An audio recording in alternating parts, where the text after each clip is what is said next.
जनपद शामली के शामली थाना भवन और कैराना विकास परियोजनाओं के निरीक्षण, लोकार्पण और उद्घाटन कार्यक्रम में समारोह में मेरे साथ उपस्थित उत्तर प्रदेश सरकार में मंत्रिमंडल के मेरे सहयोगी प्रभारी मंत्री शामली श्री दिनेश खटीक जी, माननीय विधायक श्री प्रसन्न चौधरी जी, विधान परिषद सदस्य चौधरी जी और मैं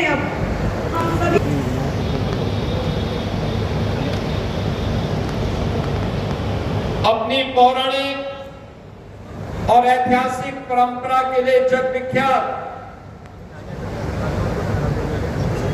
आज से 5000 वर्ष पूर्व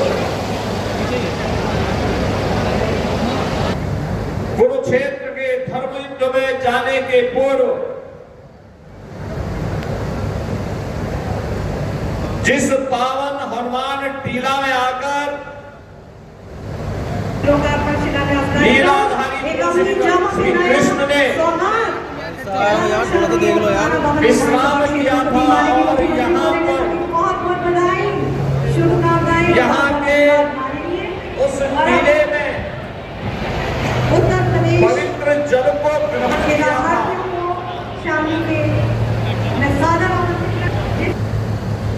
शामली और कैराना की इस पावन धरा को जिसने 1857 के प्रथम स्वातंत्र समर में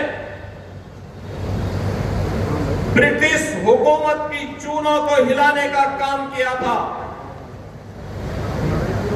और कैराना की पावन धरा जिसने भारत की शास्त्रीय संगीत की परंपरा को एक नई ऊंचाई दी और जिस कैराना घराने से पंडित भीमसेन जोशी ने दुनिया के अंदर भारत की शास्त्रीय संगीत की परंपरा को एक नई ऊंचाई दी, इस पावन धरा को कोटि कोटि नमन करते हुए मैं आप सबका हृदय से अभिनंदन करता हूँ। बहनों और भाइयों, हमारा जिसकी अपनी करने की विकास है, बहुत बहुत धन्यवाद माननीय, बहुत बहुत शामली आज से 10 वर्ष पहले लोगों के लिए गौरव का विषय बना हुआ। लोग इस बात को ढूंढते थे कि शामली जिला है कहां जो इतना दहशत और भय का प्रतीक बना हुआ है।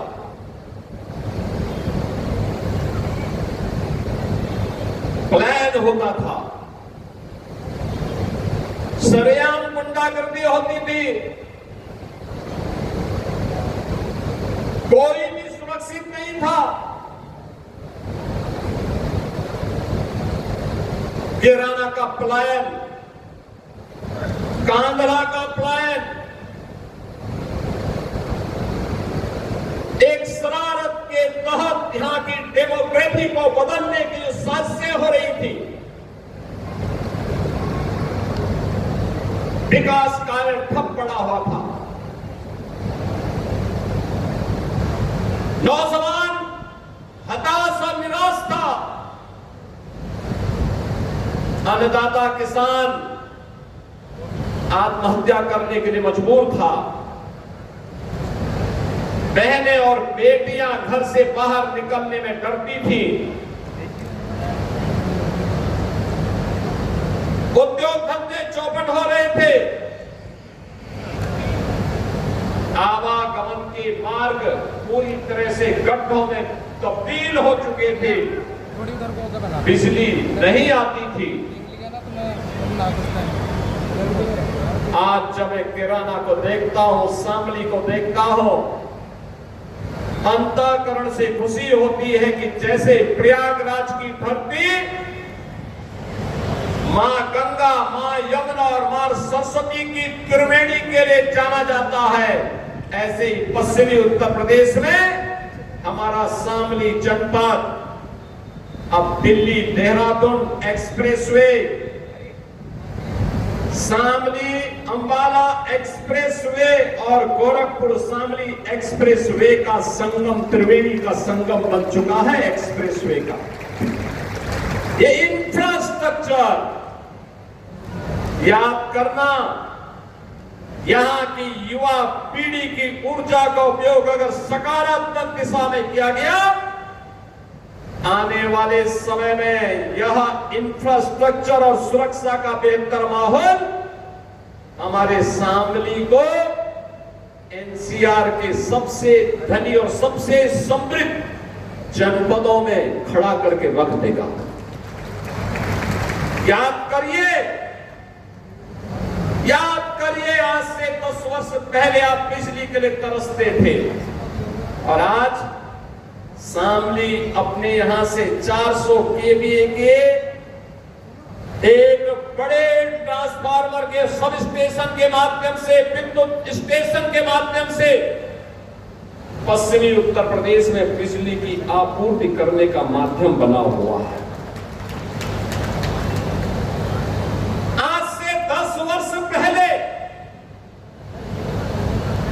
मेडिकल की सुविधाएं नदारद थी। पहले ही 3 वर्ष के अंदर शामली ने जो प्रगति की 17 से 20 के बीच, मैं 20-21 में देख रहा था जब कोरोना महामारी थी, शामली के लोग तो स्वस्थ थे ही, लेकिन देश के अन्य क्षेत्रों से, दिल्ली और अगल बगल के क्षेत्र से लोग उपचार कराने के लिए शामली के हॉस्पिटलों में आने के लिए मजबूर हो रहे थे। बहन और भाइयों, ये विकास का मॉडल है जो डबल इंजन सरकार आपको दे रही है। और डबल इंजन सरकार आज एनडीए की डबल इंजन की, दिल्ली में प्रधानमंत्री मोदी जी के नेतृत्व की सरकार हो या उनके मार्गदर्शन में चलने वाली यूपी की सरकार, दोनों मिलकर के इस गति को शामली की प्रगति में बदल रहे हैं, उसको आगे बढ़ाने का काम कर रहे हैं। याद करिए जो भी यहां प्रसन्न चौधरी कह रहे थे मंच से,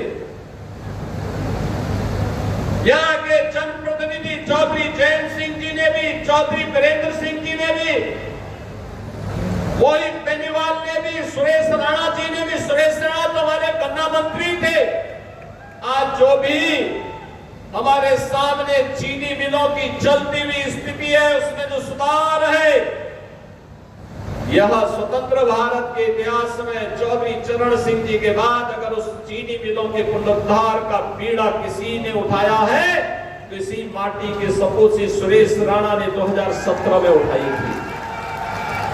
और बहनों और भाइयों, आज उसका परिणाम है 122 चीनी मिलें चल रही है। और जब मेरे सामने प्रस्ताव आया कि गन्ना किसानों के गन्ना मूल्य का भुगतान समय पे हो, उसकी व्यवस्था तो कराई गई, लेकिन ये हुआ कि दाम भी बढ़ जाता तो अच्छा होता। हमने सीधे उसको 400 रुपए कुंटल दिया है। 400 रुपए कुंटल आज के दिन पे हमारे अन्नदाता किसानों को मिलता है। बहन और भाइयों, 2017 में हम लोग आए थे तो हम लोगों ने तो ये मान करके सुरेश जी को ये जिम्मेदारी दी कि लगता है कि अब ये चीनी मिलें बंद हो जाएंगी। याद करिए 2007 से लेकर के 2017 के बीच 29 चीनी मिलें सपा बसपा की सरकार में बंद हुई। 29 चीनी मिलें, 21 चीनी मिलों को इन्होंने औने पौने दाम में बेच दिया था। मैंने सुरेश जी से पूछा, मैंने कहा भी क्या होगा, चीनी मिलें बिकेंगी तो नहीं? इन्होंने कहा बिकेंगी नहीं, इन चीनी मिलों को वापस लेकर के चलाने का काम करेंगे। आज 122 चीनी मिलें यूपी के अंदर चल रही है। और बहनों और भाइयों, 22 चीनी मिलें चल भी रही है। आज यूपी चीनी उत्पादन में नंबर 1, गन्ना उत्पादन में नंबर 1, इथेनॉल उत्पादन में नंबर 1 राज्य के रूप में बन करके आज अपने अन्नदाता किसानों के उन्नयन और उनकी समृद्धि के उनका समृद्धि का कारण बनी हुई है। बहनों और भाइयों, यही से मैं कहता हूं, जो लोग डेमोक्रेसी बदल रहे थे, समाजवादी पार्टी और कांग्रेस के लोग, ये लोग चिन्ना के उपासक हैं। इसीलिए तो कांदला और केराना से पलायन हो रहा था और हम लोग अन्नदाता किसानों के उपासक हैं, जिन्होंने गन्ने का क्षेत्रफल बढ़ा करके आज चीनी मिलों के गन्ना मूल्य का भुगतान हमारे किसानों को हो सके। आज उसके माध्यम से कार्य डबल इंजन की एनडीए की सरकार ने करके दिखा दिया और उसी के लिए आज आपका समर्थन लेने के लिए मैं आया हूं। बहनों और भाइयों, विकास का कोई विकल्प नहीं हो सकता। ये लोग जितना के अनुयायी है, इन्हें जब भी मौका मिलेगा ये आपको बांटेंगे, जाति के नाम पर बांटेंगे, क्षेत्र के नाम पे बांटेंगे, विकास में लूट खसोट करेंगे, अराजकता फैलाएंगे, बेटी और व्यापारी की सुरक्षा में सेंध लगाने का कार्य करेंगे। मुझे याद है जब 2020-21 में जब मैं आया था यहाँ, पहले मैं 2017-18 में आया था, फिर 2021 में मैं आया था। मैं केराना में उस परिवार से भी मिला था जिस परिवार के एक सदस्य की हत्या 2015 में सरेआम केराना के बाजार में कर दी गई थी। और आज जब मैं आता हूं, मुझे लगता है जो हम लोगों ने संकल्प लिया था अपराध और अपराधियों के प्रति जीरो टॉलरेंस की नीति के तहत कार्य करने का, और जो संकल्प लिया था कि माफिया और अपराधी के लिए जगह यूपी की धरती में या तो जेल में होगा या उसको जहन्नुम पहुंचा करके रहेंगे। और बहनों और भाइयों, आज मुझे लगता है जब शामली की खुशहाली को देखता हूं, केराना के विकास को देखता हूं, थाना भवन के विकास को देखता हूं, लगता है कि हम लोगों के सार्वजनिक जीवन में आना सार्थक हुआ। आज लगता है सार्थक हुआ है। अब बेटी अपने घर में रह करके पढ़ रही है, स्कूल जा रही है, और शामली ने तो बहुत प्रगति की है। मैं पिछली बार आया था, मैंने यहाँ के स्कूलों का भी दौरा किया था। मैंने यूपी बोर्ड और सीबीएसई बोर्ड के रिजल्ट भी देखे। उसकी मेरिट सूची में जब शामली का नाम मैंने देखा, मैंने उन बच्चों को लखनऊ में बुलाया और मैंने कहा कहाँ परिवार के लोग कहाँ रहते हैं? कहा अपने घर से स्कूल जाते हैं। मैंने कहा डर नहीं लगती? कहा नहीं, अब तो डबल इंजन की सरकार है, अपराधी जानता है अगर उसने कुछ भी हिमाकत की तो जेल या जहन्नुम में से दूसरी जगह तीसरी मिलने वाली नहीं है। और इसीलिए आज शामली प्रगति कर रहा है। बहनों और भाइयों, इस प्रगति की राह को और तीव्र करने के लिए आज मुझे स्वयं फिर यहाँ आना पड़ा। मैं भी आया हूँ। देखो ना, केराना में मैंने कहा था हम पीएससी की एक बटालियन देंगे, कितना भव्य बटालियन बन गई है यहाँ पे। याद करिए, अब नौकरी निकलती है यूपी के अंदर।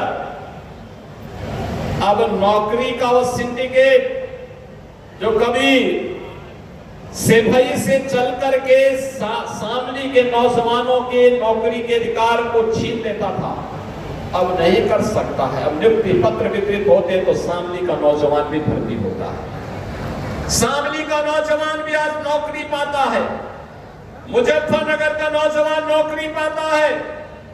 आज कोई संकट नहीं है।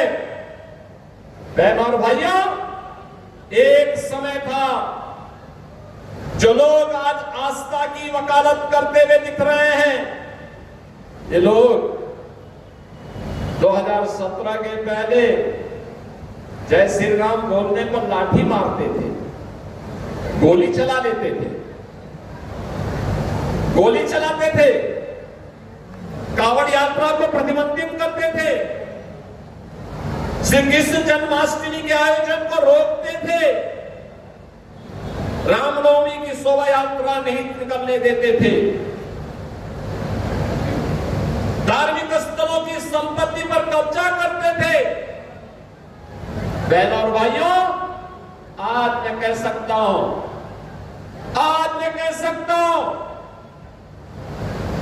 पश्चिमी उत्तर प्रदेश के लिए, यहां के किसानों के लिए, यहां के युवाओं के लिए, देश के अन्नदाता किसानों के लिए और देश के अन्नदाता किसानों के उन्नयन के लिए और युवाओं के उज्जवल भविष्य के लिए चौधरी चरण सिंह जी ने जो सपना देखा था, उस सपने को आज साकार कर रही है डबल इंजन की भारतीय जनता पार्टी और एनडीए की सरकार। एक और अन्नदाता किसान के उन्नयन का कार्य हो रहा है, उसके चेहरे पर खुशहाली लाने का कार्य हो रहा है।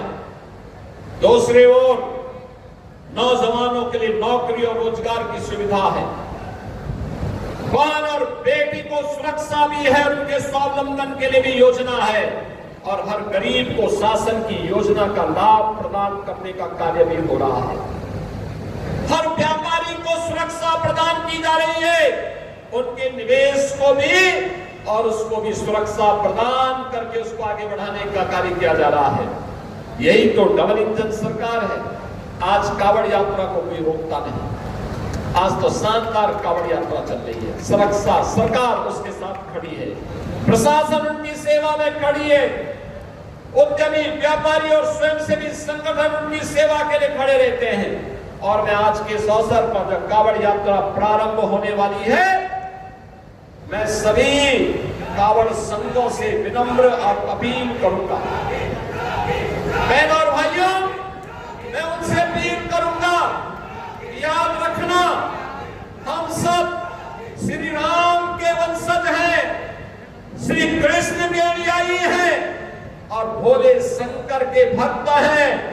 हम सब इस बात को ध्यान रखेंगे, राम की मर्यादा, कृष्ण की लीला और शंकर की समरसता और जीवंतता हमेशा हमें आगे बढ़ने के लिए प्रेरित करती है। जीवन में अनुशासन और धैर्य ये हमारी सबसे बड़ी पूंजी होनी चाहिए।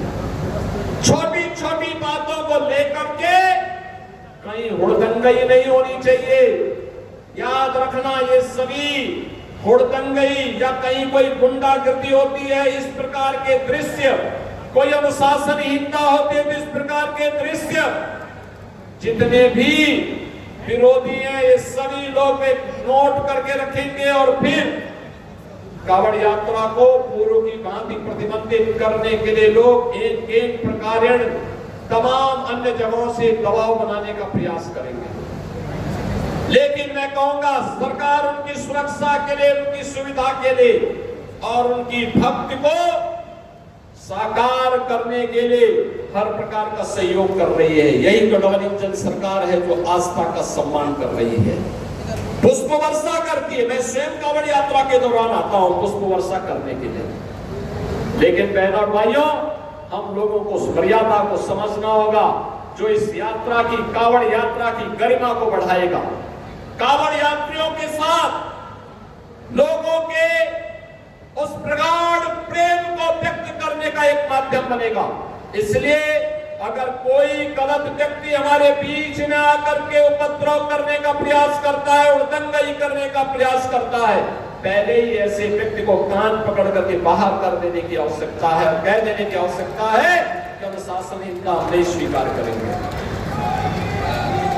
ये मर्यादा है हमारे पर्व और त्योहारों की, और पर्व और त्योहारों की इस मर्यादा को ध्यान में रख करके अगर हम कार्य करेंगे तो आने वाले समय में ये परंपराएं और अच्छे ढंग से आगे बढ़ेंगी। मैं आज के इस अवसर पर आप सभी को, आज यहाँ पे हमारे थाना भवन के विधायक श्री अरशद अली जी नहीं है, उनका स्वास्थ्य खराब हुआ, अस्वस्थ है। मैंने आज सुबह उनसे टेलीफोन से बातचीत करके उनका हालचाल भी लिया। प्रसन्न चौधरी प्रसन्न रूप में यहाँ पर मौजूद है, लेकिन उनका पैर फ्रैक्चर है। और मुझे अच्छा लगा कि विकास के कार्यों में रुचि ले रहे हैं, निरंतर यहाँ के मुद्दों को उठाते हैं और इन सभी कार्यों को लेकर के हमारे यहाँ के जनप्रतिनिधिगण लगातार प्रयास करते हैं। बहनों और भाइयों, इन्हीं प्रयासों का परिणाम है कि कुछ ही दिनों में, याद रखना, कुछ ही दिनों में 750 किलोमीटर लंबा गोरखपुर शामली इकोनॉमिक कॉरिडोर फिर से शामली को गोरखपुर और पूर्वोत्तर भारत सिलीगुड़ी तक जोड़ देगा। सिलीगुड़ी तक जोड़ने का मतलब लगभग इसकी दूरी होगी लगभग 1100-1200 किलोमीटर की। इतना लंबा कॉरिडोर आपका जुड़ने वाला है। याद रखना, यहां शामली से ही आपको हम आगे अंबाला और पानीपत की यात्रा कराने जा रहे हैं एक्सप्रेसवे के माध्यम से। और शामली एक जंक्शन बनने जा रहा है महत्वपूर्ण, जो चारों ओर से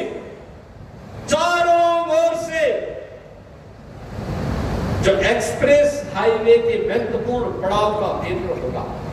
और इसीलिए आज यहाँ पे कुछ योजनाओं को हम आपको समर्पित करने जा रहे हैं। ये योजनाएं जो शामली के विकास को एक नई ऊंचाई तक पहुंचाएगी। इन योजनाओं में यहाँ पर अभी हम लोगों ने बीएससी की बटालियन का काम तेजी के साथ किया है। शामली में यहाँ पर हम लोग पुलिस लाइन के निर्माण के कार्य को भी युद्ध स्तर पर आगे बढ़ाए हैं। District headquarter, integrated court complex, ये सभी यहाँ पर कार्य किए जा रहे हैं। और आज मुझे बताते हुए प्रसन्नता है कि हमारा शामली एनसीआर का पार्ट हो गया है, यानी दिल्ली के अंदर जो विकास होगा अब शामली को कोई उससे वंचित नहीं कर सकता है। यहाँ पे प्रदेश का पहला एकीकृत निजी टेक्सटाइल पार्क यहीं पे बनने जा रहा है। और बहनों भाइयों, 8000 नौजवानों को उसमें सीधे सीधे नौकरी और रोजगार प्राप्त होगा। मैंने आपको पहले ही बताया कि ये कार्य इसलिए संभव हो पा रहा है क्योंकि आपका समर्थन हमारे लिए एक महत्वपूर्ण, हमारी सबसे बड़ी आज की ताकत है। और उस ताकत का इस्तेमाल करते हुए आज हम सब कार्य कर रहे हैं। आज आपकी नई पहचान बन रही है। अब शामली पहचान के लिए मोहताज नहीं है, गन्ने की मिठास के लिए भी, और साथ साथ एक्सप्रेसवे के एक नए हब के रूप में अपनी पहचान को बढ़ाने के लिए, उस पहचान को आगे बढ़ाने के लिए आज हम सब यहाँ पर ढेर सारी परियोजनाओं के लोकार्पण के कार्यक्रम को भी यहाँ संपन्न किए हैं। इनमें यहाँ पर अमृत 2 के अंतर्गत नगर पंचायत ऊन पेयजल पुनर्गठन योजना का लोकार्पण, राजकीय महिला ITI पिंडोरा का लोकार्पण, नवीन राजकीय हाई स्कूल कादरगढ़ के निर्माण का लोकार्पण, शामली पालेटी दुल्लाखेड़ी मार्ग के चौड़ीकरण और सुदृढ़ीकरण का लोकार्पण, दुल्लाखेड़ी कुंटा रजवाहे गंदेवाड़ा संगम मार्ग का लोकार्पण, सहारनपुर नगुड़ गंगो थाना भवन मार्ग के चौड़ीकरण और सुदृढ़ीकरण कार्य का लोकार्पण, और तहसील शामली में एक 5 टन प्रतिदिन क्षमता का CNG बायोगैस प्लांट का लोकार्पण का कार्यक्रम यहाँ पे भी संपन्न हुआ है। बहनों और भाइयों, इसके साथ ही नगर पालिका परिषद कैराना, नगर पालिका परिषद शामली के पेयजल पुनर्गठन का शिलान्यास का कार्यक्रम भी यहाँ संपन्न हो रहा है। अन्य तमाम महत्वपूर्ण मार्गों के चौड़ीकरण सुदृढ़ीकरण कार्य का भी सुदृढ़ीकरण यहाँ पे किया जा रहा है। कैराना, कुरबान, सुनेटी, बरबाबी मार्ग का चौड़ीकरण सुदृढ़ीकरण के कार्य का नगर पंचायत हिंजाना और नगर पंचायत एलम में यहाँ पर स्टडी सेंटर निर्माण के कार्य, नवीन कलेक्ट्रेट से शामली भैंसवाल मार्ग तक संपर्क मार्ग का चौड़ीकरण सुदृढ़ीकरण के कार्य का शिलान्यास, और साथ साथ यहाँ पर PM कुसुम योजना के अंतर्गत सोलर लाइट से यानी सोलराइजेशन योजना के अंतर्गत यहाँ पे एक हम लोग सब स्टेशन की स्थापना का काम भी कर रहे हैं। इसके साथ सेंटर ऑफ एक्सीलेंस जो टाटा ग्रुप के साथ मिलकर के कार्य किया जा रहा है, इन सब के साथ ही थाना भवन मुजफ्फरनगर, थाना भवन मार्ग के चौड़ीकरण सुदृढ़ीकरण के कार्य का भी आज यहाँ पे शिलान्यास का कार्य संपन्न हो रहा है। बहनों और भाइयों, जिन परियोजनाओं का आज लोकार्पण और शिलान्यास हो रहा है, मैं इसके लिए शामली जनपद की तीनों विधानसभा की जनता जनार्दन को बधाई देता हूं, अपनी शुभकामनाएं देता हूं, जनप्रतिनिधियों को बधाई देता हूं। जिन पदाधिकारियों और जनप्रतिनिधियों ने इसमें इन योजनाओं को यहां लाने के लिए योगदान दिया है, उन सबका मैं अभिनंदन करता हूं। और आप सबसे मैं यही अपील करूंगा कि बहनों और भाइयों, आज शामली की तकदीर और तस्वीर बदल रही है, तो उसका कारण है जब जनता जनार्दन का आशीर्वाद प्राप्त होता है, जनप्रतिनिधि और पदाधिकारी मेहनत करते हैं तो परिणाम आते हैं। बहनों और भाइयों, 2017 के पहले सोने वाली लोग थे। याद करिए, सो करके ही 12 बजे उठते थे, 2 बजे तक तैयार होते थे, 5 बजे फिर जिम में चले जाते थे। तो जनता के लिए कहां उनके पास फुर्सत थी? जनता के लिए फुर्सत नहीं थी। ये लोग माफिया के सामने नाक रगड़ने वाले लोग थे। दंगाइयों को अपने घर में बुला करके उन्हें सम्मानित करते थे। अब यूपी बदल चुका है। अब यूपी प्रातः 4 बजे से लेकर के उसकी यात्रा प्रारंभ होती है और जो चरेवेती की मंत्र के साथ निरंतर उत्तर प्रदेश के अंदर बिना भेदभाव के गांव, गरीब, किसान, नौजवान, महिलाएं, व्यापारी, समाज के प्रत्येक तबके के हितों के लिए कार्य करने वाली सरकार है। और डबल इंजन सरकार का यही लाभ आज इस गति को उन्हें ट्रेन की स्पीड के साथ आगे बढ़ाने का कार्य कर रहा है।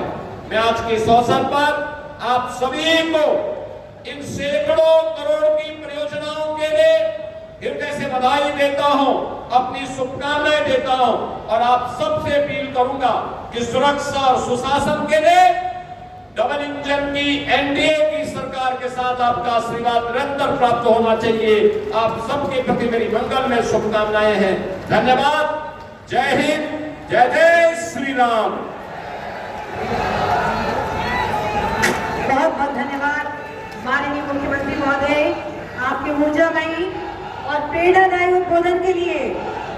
बोलिए भारत